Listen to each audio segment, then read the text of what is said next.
One of the most common conditions we see in clinic, males and females, but particularly females, is a bunion deformity, which is a big bump on kind of the inside aspect of your great toe joint.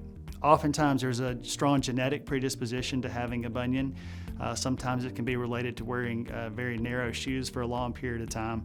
And one of the big questions we get asked is, well, should I have my bunion fixed? Cosmesis alone is probably not the best indication to have your bunion fixed, but oftentimes it certainly does play into the decision. A painful bunion is certainly an indication to proceed with bunion surgery.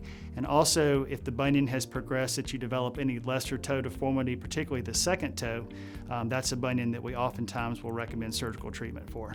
One of the biggest myths that I often hear when people come to clinic, specifically to bunions, is that bunion surgery hurts so bad that it's unbearable and that nobody that they know that has had bunion surgery would ever have it again.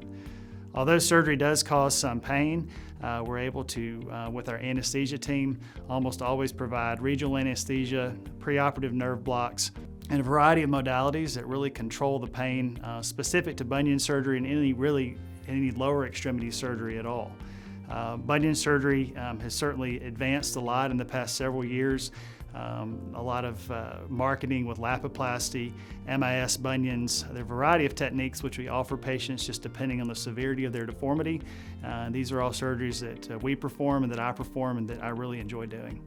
So bunion surgery is almost always outpatient surgery, but typically takes anywhere from 30 minutes to an hour, just depending on if any additional surgeries need to be performed. One of the most common conditions that we see in addition to a bunion deformity is a hammer toe deformity, most commonly of the second toe, and oftentimes that's treated at the same time as the bunion. A bunionette deformity, as the name implies, is essentially a little bunion, but it's more commonly or always seen on the outside of your foot. So as opposed to a bunion, which is associated with the big toe or great toe, a bunionette deformity is on the outside of the foot at the base of the fifth toe.